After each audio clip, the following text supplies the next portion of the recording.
ഹരേ കൃഷ്ണ. മഹാഭാരത കഥയാണല്ലോ പറഞ്ഞുകൊണ്ടിരിക്കുന്നത്. ഭഗവാൻ ശ്രീകൃഷ്ണൻ്റെ അടുത്ത് യുധിഷ്ഠിര മഹാരാജാവ് ചോദിക്കുകയാണ്, ആരാണ് ജരാസന്ധൻ? ആരാണ് ജരാസന്ധൻ എന്ന് ഭഗവാൻ ശ്രീകൃഷ്ണൻ പറഞ്ഞു തുടങ്ങുകയാണ്. മഗധ രാജ്യത്തെ രൂപയൗവന സമ്പന്നനും ശ്രീമാനും അതുല്യ വിക്രമാനും മഹാബലനുമായി ബൃഹദ്രഥൻ എന്ന് പേരായ ഒരു രാജാവുണ്ടായിരുന്നു.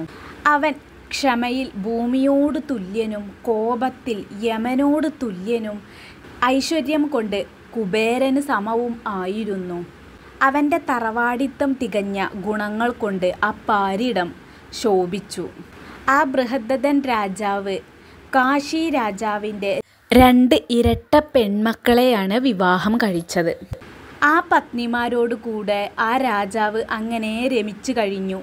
2 പത്നിമാരുടെയും നടുവിൽ രാജാവ് ഗംഗ യമുനാ നദിയുടെ നടുവിൽ ശരീരമെടുത്ത മഹാസമുദ്രം പോലെ ശോഭിച്ചു. വിഷയാസക്തിയോടൊപ്പം യൗവനം ആ രാജാവിന് അവസാനിച്ചു. എന്നാൽ ആ രാജാവിന് വംശവർദ്ധിക്കായി ഒരു പുത്രൻ ഉണ്ടായിരുന്നില്ല.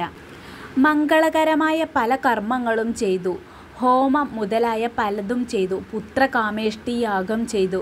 എന്നിട്ടും കുലവർദ്ധനനായ പുത്രന് ലഭിച്ചില്ല. പിന്നീട് ആ രാജാവ് ഒരു മഹർഷിയെ പറ്റി കേട്ടു. കാക്ഷിവാരൻ്റെ പുത്രനായി ചണ്ഡകൗശികൻ എന്ന് പേരായ ഒരു തപോധനൻ ഉണ്ടായിരുന്നു. യാദൃശ്ചികമായി ഒരു ദിവസം ആ മുനി രാജസന്നിധിയിൽ എത്തുകയായിരുന്നു.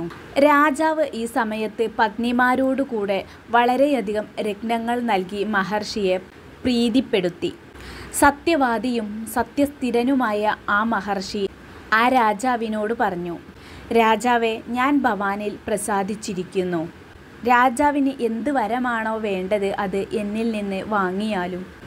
മക്കളില്ലാത്ത ദുഃഖം മൂലം വളരെ സങ്കടത്തോടുകൂടെ രാജാവ് മുനിയോട് പറഞ്ഞു, ഭവാനെ, ഞാൻ നാടുവിട്ട് പോവാൻ നിൽക്കുകയായിരുന്നു. കാരണം പുത്രനില്ലാത്ത എനിക്ക് എന്തിനാണ് നാട്, എന്തിനാണ് രാജ്യം? അത്രയും ഭാഗ്യഹീനനായ എനിക്ക് എന്തിനാണ് വരം? ഇത് കേട്ടപ്പോൾ ജിതേന്ദ്രിയനായ ആ മഹർഷി അല്പസമയം ധ്യാനം പൂണ്ടിരുന്നു. മഹർഷി ഒരു മാമ്പഴം എടുക്കുകയും അതെടുത്ത് ആ മുനിശ്രേഷ്ഠൻ ഹൃദയപൂർവ്വം ജപിച്ച് രാജാവിനെ പുത്രനുണ്ടാകുവാൻ അനുഗ്രഹിച്ച് നൽകി.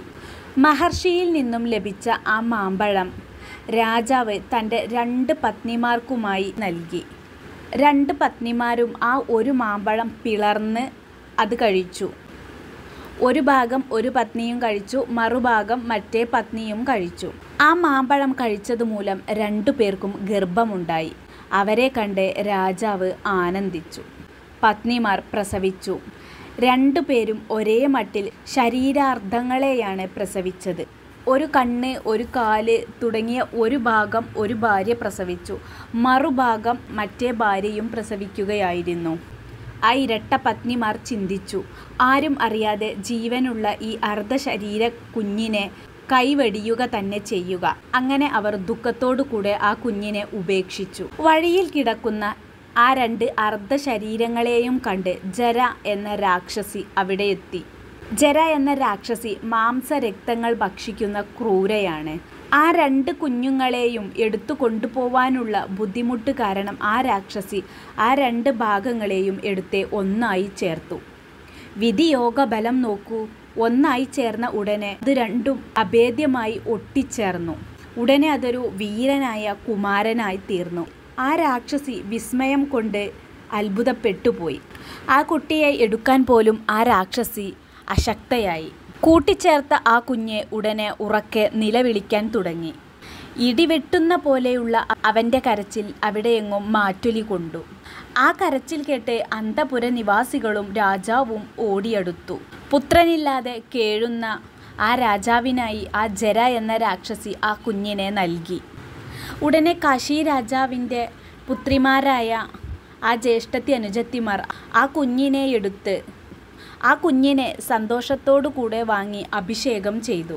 ആ കുഞ്ഞിനെ കൊടുത്ത ശേഷം ആ രാക്ഷസി അവിടെ നിന്നും അന്തർധാനം ചെയ്തു. ജര എന്ന ആ രാക്ഷസി കൂട്ടിച്ചേർത്തത് കൊണ്ടാണ് ആ കുഞ്ഞിന് രാജാവ് ജരാസന്ധൻ എന്ന പേര് നൽകിയത്. പിന്നീട് രാജാവ് ആ കുഞ്ഞിനെയും കൊണ്ട് രാജഗൃഹത്തിൽ കയറി ആ ബാലന് വേണ്ട ജാതക കർമ്മങ്ങളൊക്കെ രാജാവ് തന്നെ ചെയ്യിച്ചു. രാജാവ് മഗധയിൽ ആ രാക്ഷസിയുടെ സ്മാരകമായി ആ രാക്ഷസിയെ ബഹുമാനിക്കാൻ ഒരു പരമോത്സവം തന്നെ ഏർപ്പാടു ചെയ്തു. നല്ല പൊക്കവും വണ്ണവുമുള്ള ആ പുത്രൻ മാതാവിനും പിതാവിനും നന്ദികരമായി ശുക്ലപക്ഷത്തിലെ ചന്ദ്രനെ പോലെ വളർന്നു വന്നു. കുറേ കാലം കഴിഞ്ഞതിന് ശേഷം മഹാതപസ്വിയായ ചണ്ഡക കൗശിക മഹർഷി മഗധ രാജ്യത്ത് ചെന്നു. മഹർഷി വന്നപ്പോൾ ബൃഹദ്രഥ രാജാവ് മന്ത്രിമാരോടും ഭാര്യമാരോടും പുത്രനോടും കൂടി മഹർഷിയെ എതിരേറ്റു. രാജാവ് ചെയ്ത പൂജ സ്വീകരിച്ച് മഹർഷി നന്ദിയോടുകൂടെ മഗധ രാജാവിനോട് പറഞ്ഞു, രാജാവേ, ഈ പുത്രൻ്റെ രൂപം, സത്വം, ബലം, ഊർജിതം എന്നിവ ശ്രീ തികഞ്ഞ് വിളങ്ങും. അതിന് യാതൊരു സംശയവുമില്ല. വിക്രമങ്ങൾ തികഞ്ഞ ഇവൻ എല്ലാം നേടും. വീര്യവാനായ ഇവൻ്റെ വീര്യം പിന്തുടരാൻ മറ്റൊരു രാജാവിനും സാധിക്കുകയില്ല. സർവ്വരാജാക്കന്മാരുടെയും ശ്രീത്വം ഇവൻ നേടും. ഇവൻ ഭരിക്കുന്നിടത്തോളം കാലം രാജ്യം ശുഭമായി സസ്യശ്യാമളയായി പ്രശോഭിക്കും. സർവഭൂതകനായ വായുവിൻ്റെ കീഴിൽ ജീവികൾ എന്ന വിധം ഇവൻ്റെ കീഴിൽ എല്ലാം നിലനിൽക്കും. ഇവൻ സാക്ഷാൽ മഹാദേവനായ ത്രിപുരാന്തഹരനെ പ്രത്യക്ഷമായി കാണും.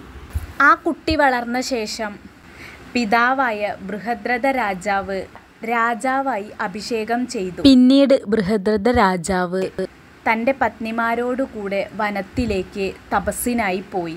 പിന്നീട് ആ പരമാത്മ സ്വരൂപത്തിൽ ശരണം പ്രാപിച്ച് മോക്ഷം ലഭിച്ചു. ജരാസന്ധൻ തൻ്റെ പിതാവായ ബൃഹദ്രഥ രാജാവിൻ്റെ അനുഗ്രഹങ്ങളും വരങ്ങളും വാങ്ങി രാജ്യം രക്ഷിച്ചു പോന്നു. ഈ ജരാസന്ധൻ പിന്നീട് വിവാഹം കഴിക്കുകയും ജരാസന്ധന് 2 പെൺകുട്ടികളുണ്ടാവുകയും ചെയ്തു. ഈ 2 പെൺകുട്ടികളെ ജരാസന്ധൻ കംസന് വിവാഹം കഴിച്ചു കൊടുക്കുകയായിരുന്നു. ആ കംസനെ ഭഗവാൻ ശ്രീകൃഷ്ണൻ വധിക്കുകയായിരുന്നു. അതുകൊണ്ട് തന്നെ വാസുദേവനോട് ജരാസന്ധന് എന്നും പകയായിരുന്നു. കാരണം ആ വാസുദേവൻ കാരണമാണല്ലോ എൻ്റെ പെൺമക്കൾ വിധവയായത്. അതോർത്തുകൊണ്ടാണ് ജരാസന്ധ രാജാവ് മധുര മുഴുവനും ഉപദ്രവിക്കാൻ കാരണമായത്. ഹരേ കൃഷ്ണ.